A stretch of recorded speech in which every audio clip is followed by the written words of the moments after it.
nosso Deus. Boa noite, meus irmãos. Graça e paz.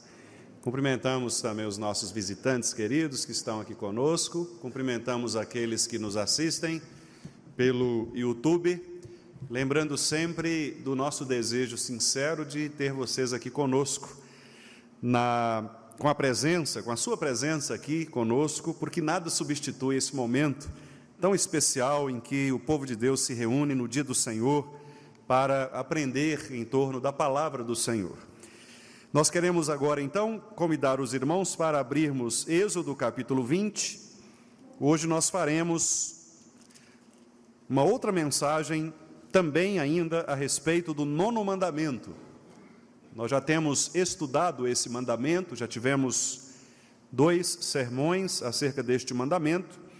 Hoje nós teremos o 3º sermão a respeito do 9º mandamento, no qual nós falaremos um pouco a respeito das mentiras brancas e do tal jeitinho brasileiro, como isso cabe neste mandamento do Senhor. Vamos ler juntos? Êxodo capítulo 20, versículo 16. Não dirás falso testemunho contra o teu próximo. Mais uma vez, não dirás falso testemunho contra o teu próximo. Vamos orar. Senhor, nós já pedimos ao Senhor que nos abençoe nesta noite por meio do ensino de tua palavra. Mas, mais uma vez, nós queremos agora colocar diante do Senhor este momento, que nós entendemos ser um momento sublime, porque é o momento em que a tua palavra ela é aberta para ser exposta. E eu quero pedir ao Senhor que cuide do meu coração, cuide da minha mente, cuide dos meus lábios, para que, ó Deus, nada que não seja somente a tua palavra saia de mim, mas que, pelo contrário, Senhor, somente aquilo que for do teu agrado, para nossa edificação e instrução. Peço-te, ó Deus, que também abra os ouvidos e os corações dos meus amados irmãos, tanto os que estão aqui, quanto aqueles também que nos acompanham. Que o Senhor, por tua misericórdia, ó Deus, nos assista nesta noite, e que o Senhor abra os nossos entendimentos, abra o nosso coração, para que possamos todos nós, eu e os meus irmãos, sermos impactados pela palavra do Senhor, que é viva e eficaz, capaz de dividir juntas e medulas, diante da qual nenhum de nós consegue se esconder. Que o Senhor nos ajude. No nome de Jesus, amém. Meus irmãos, o que nós poderíamos dizer a respeito de um médico que, ao receber o exame do seu paciente, percebe que ele terá apenas alguns meses de vida? E a partir desse diagnóstico, ele resolve, ao invés de dizer isto para o paciente, com todas estas palavras, ele resolve minimizar, ele resolve suavizar a situação, indicar ao paciente apenas uma situação de enfermidade, mas ele omite esta parte de que ele estaria no estado terminal. Ou talvez o que dizer de um irmão que observa uma situação desconfortável, como, por exemplo, ele vê outro irmão numa situação de pecado, quem sabe traindo a sua esposa. E este irmão, conforme as Escrituras, vai até aquele que está em pecado, o repreende e ele se arrepende. Esse irmão deveria contar este fato a alguém? A esposa, por exemplo, que foi traída? Estas são questões difíceis de responder. São questões que estão num campo da ética cristã e que nos coloca diante de mandamentos, princípios que têm o mesmo valor. A verdade de um lado e o amor ao próximo de outro lado. Nós passamos recentemente por algo parecido. Durante a pandemia, nós discutimos muito a respeito do fechar ou não fechar as igrejas. Havia alguns irmãos que entendiam o seguinte: olha, não devemos fechar as igrejas, porque o dia do Senhor deve ser mantido apesar de qualquer situação. Mas outros diziam, embora eu concorde com isto, por outro lado, o Senhor nos ordena o amor ao próximo. E por amor ao próximo, a fim de que não haja mais contaminações que levem à morte, nós optaremos por, em amor ao nosso irmão, entendendo que o amor ao irmão também é amor a Deus, nós obedeceremos às indicações das agências de saúde do Estado e temporariamente nós fecharemos os nossos templos. 2 princípios, 2 verdades. Qual delas nós devemos seguir? Vou ainda dar outras opções para os irmãos. Suponhamos que você, ao viajar, deixe a luz da sua casa acesa, para sugerir que haja alguém na sua casa, quando de fato não há ninguém. O que você estaria fazendo não seria uma espécie de engano? Não seria algo que nós poderíamos dizer, algum tipo de sugestão que não é verdadeira?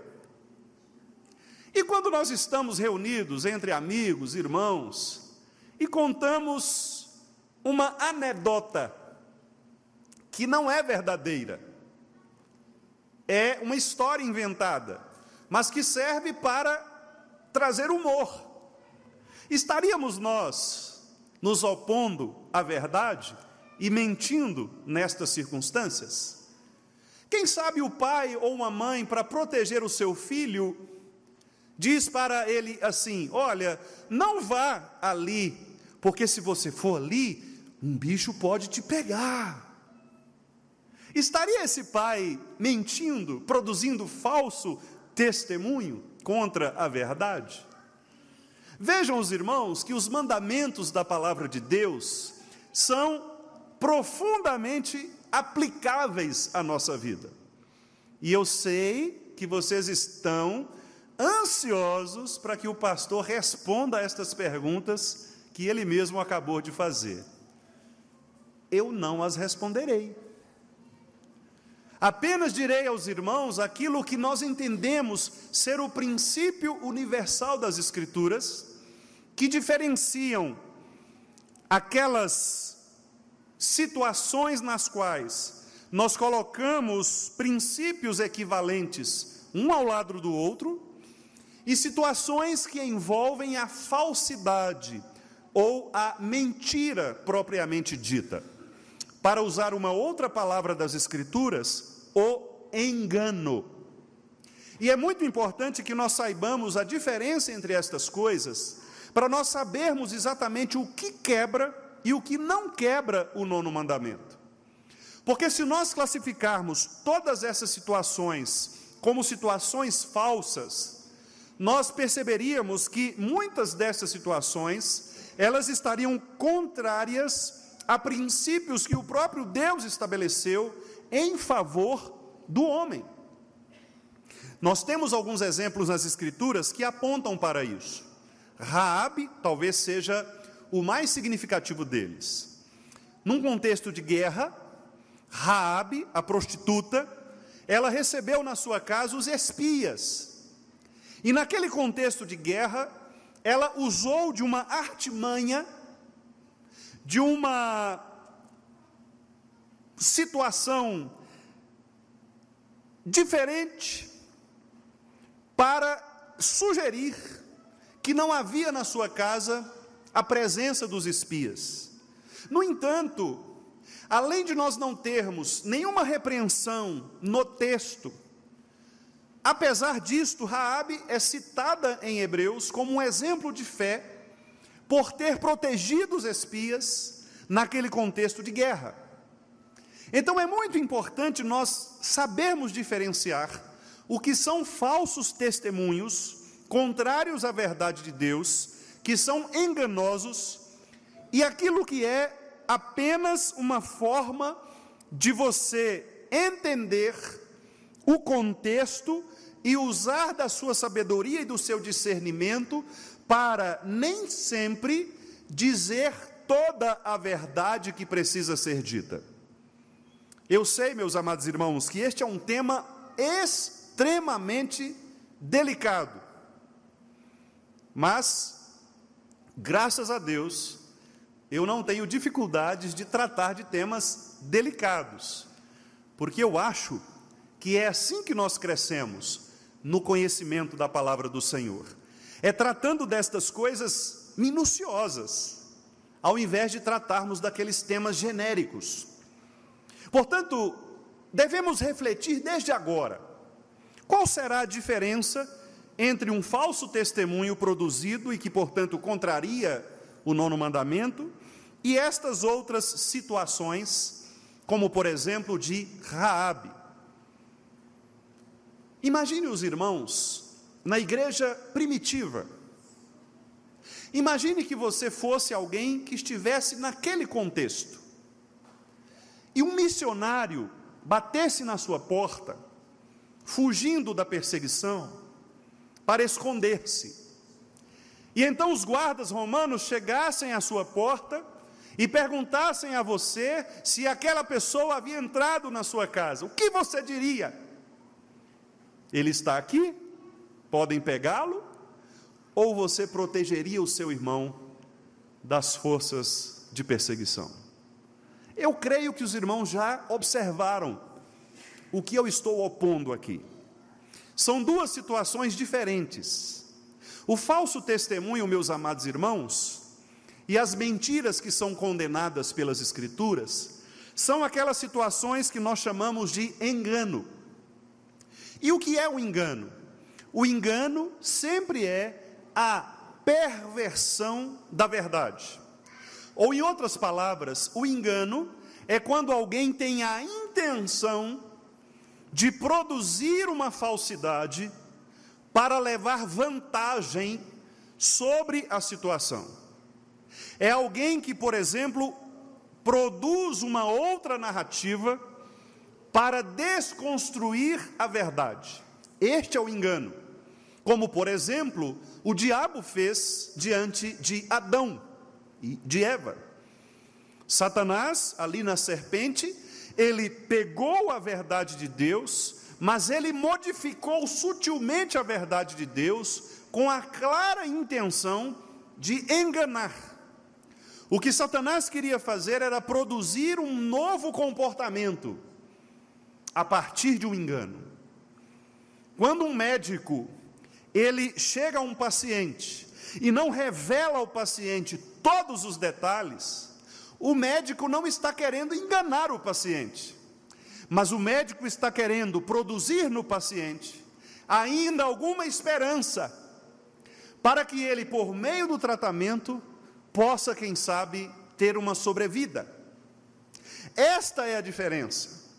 Um missionário que é protegido dentro de uma casa de alguém, e não é entregue para ser preso pelos perseguidores, não há uma intenção de engano, mas há uma intenção de promover ou de proteger a verdade, que é a palavra de Deus, que é a pregação do Evangelho.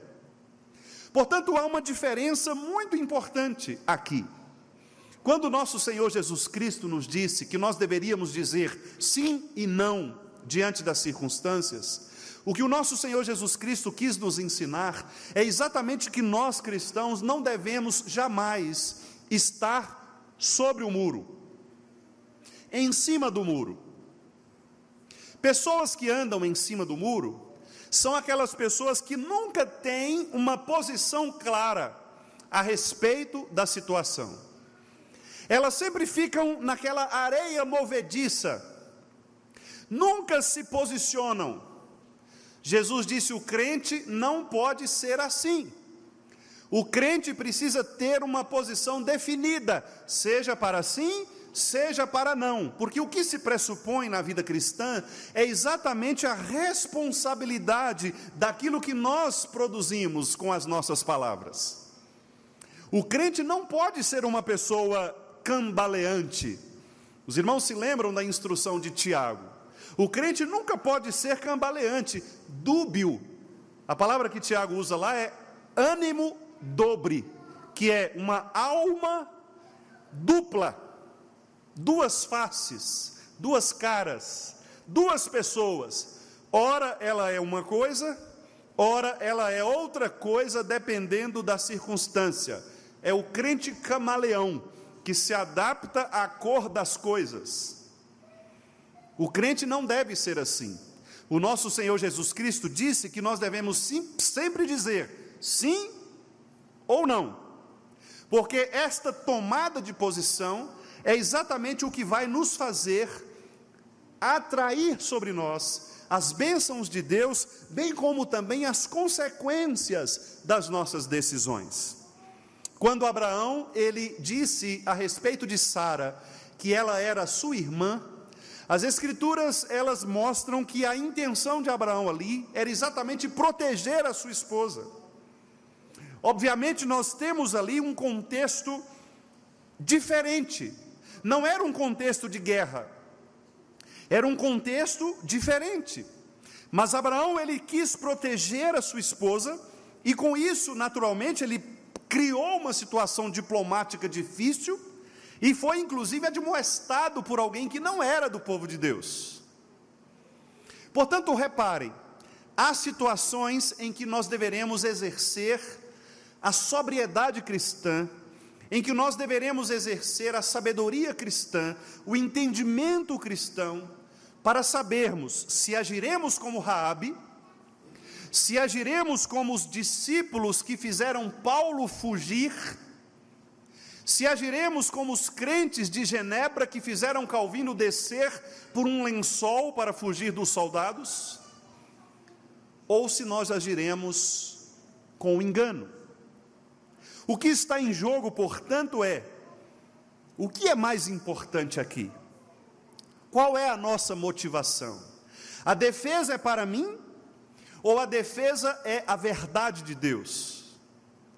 Por isso, meus amados irmãos, nós brasileiros devemos analisar muito bem as nossas defesas. O Brasil, porque foi colonizado pelos jesuítas, e os jesuítas são extremamente utilitaristas, pragmáticos, o que interessa para eles é se funciona é bom, não importam os meios. Aquela velha frase de John Stuart Mill, que é a frase utilitarista, que é os fins justificam os meios. Os jesuítas entendiam que o que importava era catequizar os índios, vamos catolicizá-los, não importa como. E eles então agiram com diversos jeitos, diversas metodologias, enganosas muitas vezes, mas eles atingiram alguns objetivos. De lá para cá, a nossa sociedade brasileira assumiu esse tal jeitinho, que é a justificativa de que, se as coisas dão certo, não importa como nós as conseguiremos. Ora, o meu objetivo é me tornar um governante. Como eu farei isso? Não importa. O que importa é que eu me torne um governante. Eu posso, quem sabe, receber propinas. Eu posso, quem sabe, manipular o sistema. Eu posso, quem sabe, comprar votos. Não importa. O que importa é que eu seja eleito pelo povo. Nós vamos construindo uma série de manipulações, uma série de enganos para atingir o nosso objetivo. Eu quero receber o meu diploma. O que você precisa para receber o seu diploma? Eu preciso apresentar o meu TCC, o meu trabalho de curso. Ah, é? É. Mas eu não sei escrever. Fácil, compra. Tem pessoas que compram o trabalho na internet, que fazem o trabalho para você. Eu já recebi uma proposta desse tipo. Professor, o senhor não quer fazer o trabalho para mim, não? Eu pago o senhor. Quero, mas não posso. Foi a minha resposta. Eu sei de pessoas que compraram um diploma. Eu sei de pessoas que foram minhas colegas, meus colegas, que receberam da instituição salário por anos, que tinham o diploma de doutorado comprado. Até que um dia um amigo chegou no ouvido dele e falou assim: foge, os homens estão atrás de você. Polícia Federal já estava chegando, o cara sumiu. Percebem?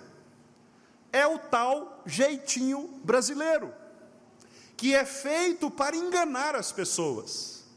Vocês acham que a igreja está livre disso? Ah, meus irmãos, mas é claro que não. O que nós mais vemos na produção de mensagens religiosas é isto: formas e mais formas de atrair as pessoas. O que importa para alguns é ter a igreja cheia. Vou dar um exemplo simples. Pastor, jovem gosta é de música. Esse negócio desse culto tradicional aí não atrai jovem. Jovem tem que ter, jovem é outro papo, já diria Chico Anísio. Jovem é outro papo, jovem não peca, jovem pisa na bola. Então nós vamos fazer o seguinte, vamos encher a igreja? Vamos.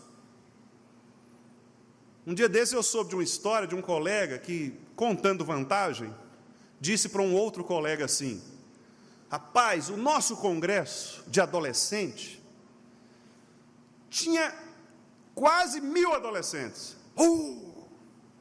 É mesmo? É. Sabe o que eu fiz? A igreja comprou Subway para eles. A gente serviu Subway.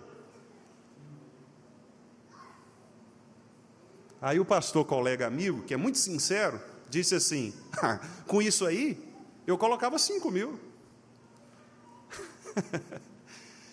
Métodos e métodos. Pragmatismo. É o jeitinho brasileiro.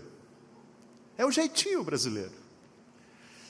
As mensagens, muitas vezes, são formuladas para isso, para atingir as pessoas. Às vezes, há situações em que sugestões são mais ou menos do seguinte tipo: olha, não pregue sobre isso, pastor, porque se o senhor pregar sobre isso, a família tal vai sair da igreja. Se o senhor tocar nesse ponto, o senhor vai ter problema com o grupo X.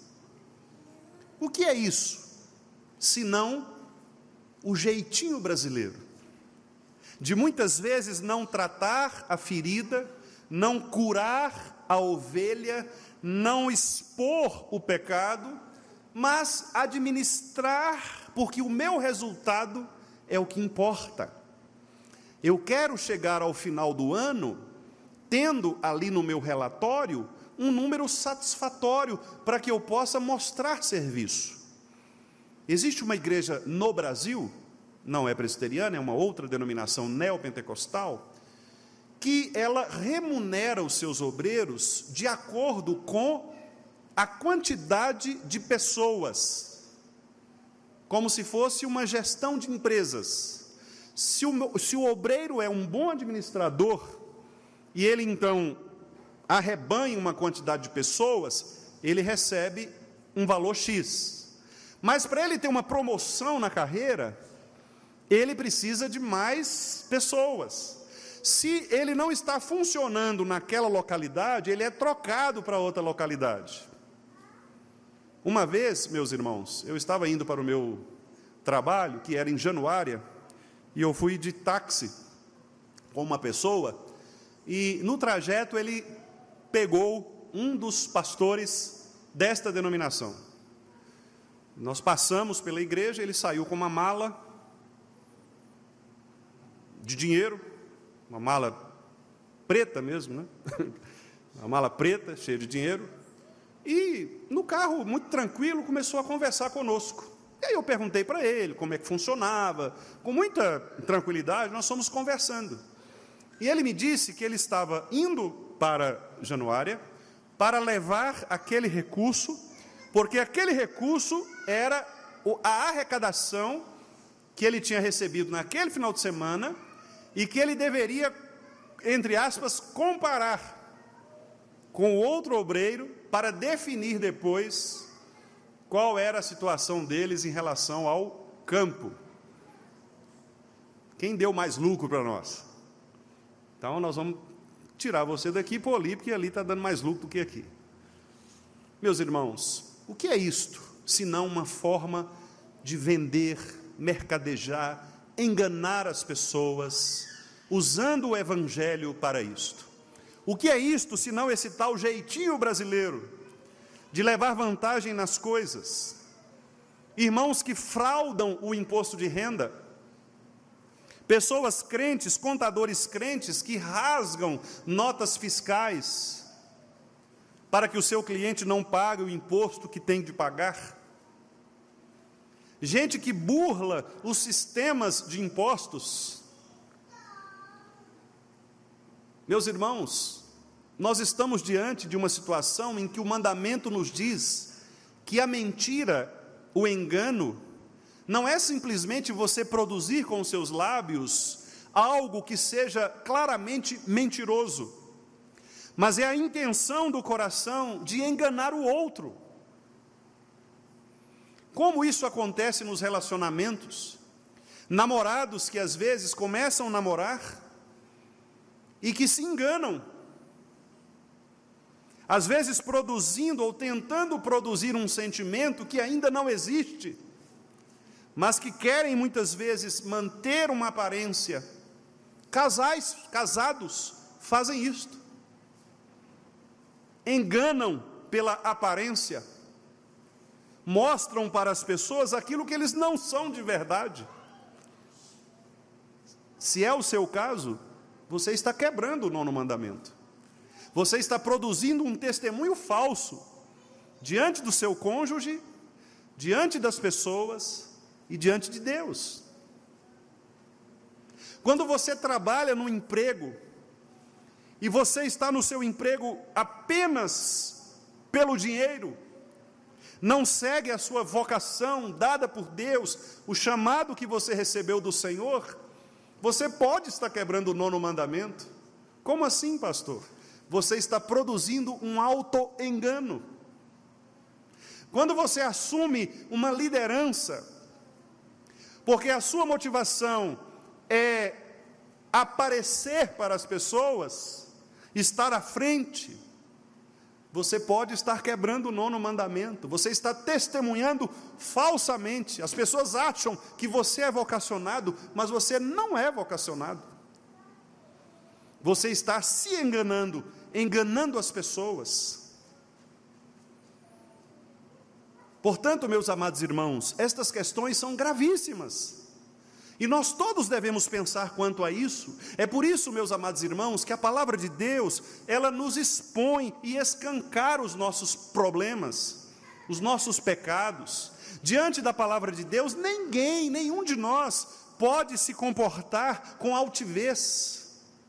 Nós lemos aqui no texto de Provérbios, o escritor dizendo: Senhor, eu sou miserável, eu sou desesperadamente miserável, não tenho entendimento, eu não tenho sabedoria.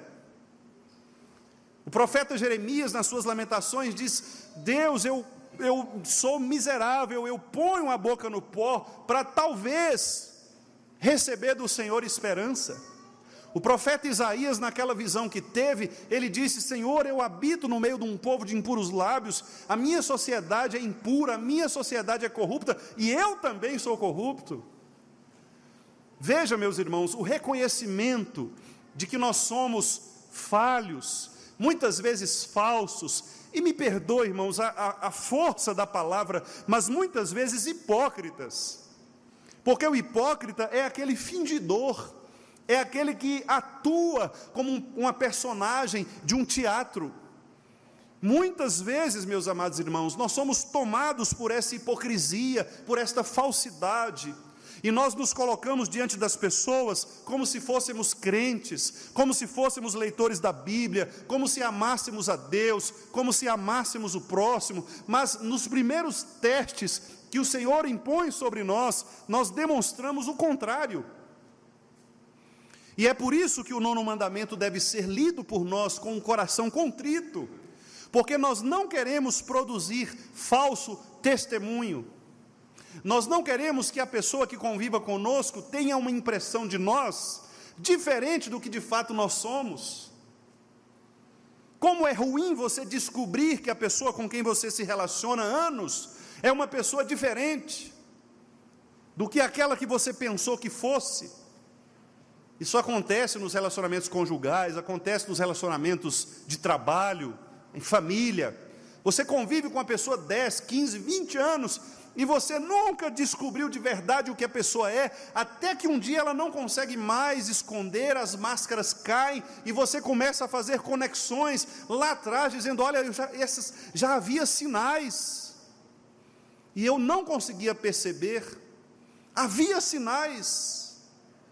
Os sinais vão sendo dados de pessoas que vão demonstrando pecados. Uma pessoa que demonstra ira, uma pessoa que demonstra orgulho, uma pessoa que demonstra soberba, que demonstra muitas vezes ser uma pessoa falsa mesmo, mentirosa. Portanto, meus irmãos, com todo o temor do meu coração, colocando-me juntamente com os irmãos nesta admoestação, porque eu também devo me examinar, nós devemos ter muito cuidado para não sermos achados pelas pessoas, pelo nosso próximo, como pessoas falsas, como pessoas que atuam como hipócritas. Que Deus nos livre de sermos pessoas falsas, de sermos pessoas que sorriem com os lábios quando estão diante do outro, mas que por trás elas produzem maldades, elas produzem maledicências, que muitas vezes sorri para você, mas daqui a pouco ela está tramando contra você. Que Deus nos livre de ser assim, que Deus nos livre também de pessoas assim, que Deus revele no nosso meio aqueles que não conseguem ser sinceros, que não são verdadeiros, que Deus nos livre de falsidade, que nos livre de mentira. Foi o texto que nós lemos aqui mais cedo na liturgia. 2 coisas eu peço ao Senhor: que afaste de mim a falsidade e a mentira, e que não me dê mais do que eu preciso. 2 coisas que nós deveríamos orar. Veja que a primeira delas é: Senhor, afasta de mim o que é falso, o que é mentiroso, tanto em mim quanto no próximo. Não conviva com pessoas que levem você para a falsidade, para o engano. Fuja do engano, fuja da aparência do mal, fuja daquilo que parece ser e não é. Seja sincero. Se o seu irmão te ofendeu, se o seu irmão te incomodou, fale com ele, com amor, com delicadeza, com mansidão, com paciência. Mas não seja falso, sorrindo para ele e no seu coração produzindo mágoa, porque mais cedo ou mais tarde, aquela mágoa do seu coração derrubará você, levará você para um lugar do qual talvez você nunca mais consiga sair. Eu sei de casos, de mágoas, de décadas, de pessoas que não conversam há décadas. Meus amados irmãos, crentes não podem viver assim. Às vezes nós nos desentendemos. Paulo e Barnabé tiveram uma briga ríspida em relação a Marcos, João Marcos. Paulo achava que Marcos era meio devagar, meio lerdo. Paulo era daqueles que programava e ia. Barnabé era mais tranquilão, aquele pastorzão, tomar cafezinho com pão de queijo, bater um papo, aquela conversa mais tranquila. Paulo era mais, vamos?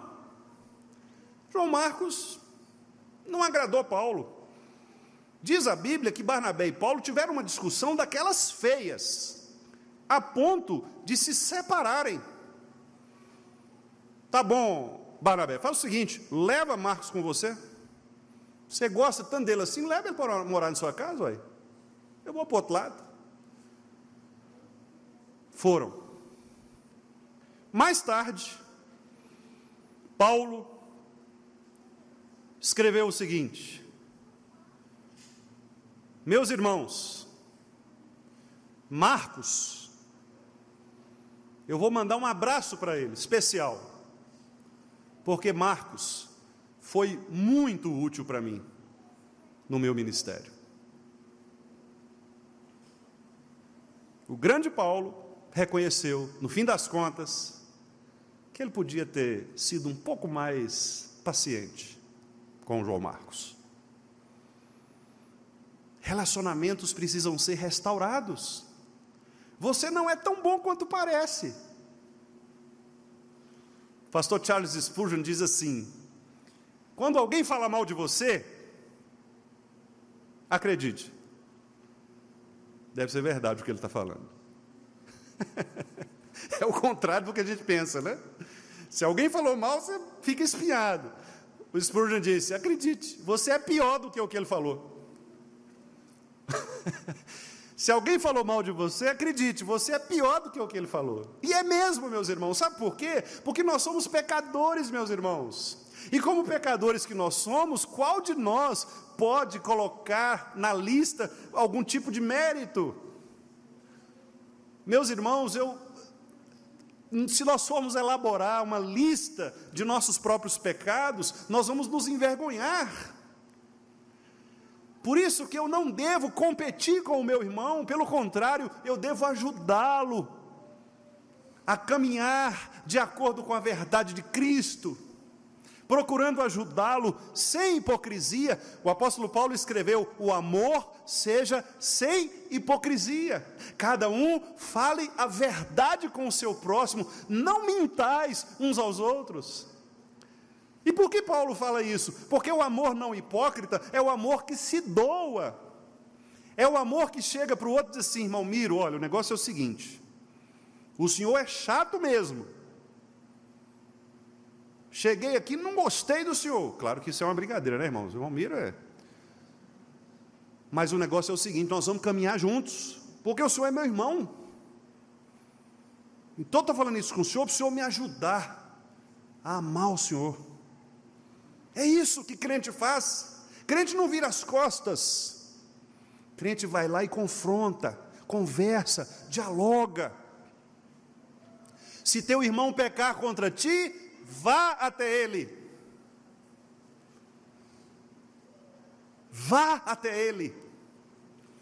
Não tenho coragem, pastor. Se vire. Jesus disse: vá até ele. Se você não tem coragem, chame alguém para te empurrar. Eu não consigo. Tá bom, eu te levo lá. Mas vá. Não deixe de cumprir a palavra de Deus, meus irmãos. Aquele que cumpre a palavra de Deus, meus irmãos, atrai sobre si as bênçãos do Senhor. Ninguém, meus irmãos, na história bíblica que tenha obedecido a Deus e a seus mandamentos ficou na mão. Ninguém. Todas as vezes que Deus disse faça isso e a pessoa fazia, Deus retribuía, porque o nosso Deus, Ele é galardoador dos que o buscam. E esta inclusive é uma das razões que eu demonstrei aos irmãos na escola dominical, o porquê nós devemos estudar a respeito de Deus, porque Deus é aquele, diz o escritor aos Hebreus, é necessário que aquele que se aproxima de Deus creia que Ele existe e que Ele é galardoador dos que o buscam. Deus vai dar a você a coragem, Deus vai dar a você a visão correta, Deus vai dar a você as palavras certas. Senhor, eu não sei como falar. Vai, meu filho, Vai, porque o Espírito dará para você as palavras certas na hora que você tiver de falar. Vai, não temas. Eu estou contigo por onde quer que andares. Eu estarei convosco todos os dias da sua vida. Não temais, portanto. Esta é a intrepidez que o Senhor Jesus quer que nós tenhamos, de viver a vida cristã como se deve viver, com coragem. Não é fugindo dos desafios, mas é peitando os desafios, porque Deus nos dá forças para isso, meus irmãos. Maior o que está em nós do que o que está no mundo. Nada pode ir contra o fruto do Espírito, contra estas coisas. Não há lei, diz o apóstolo Paulo.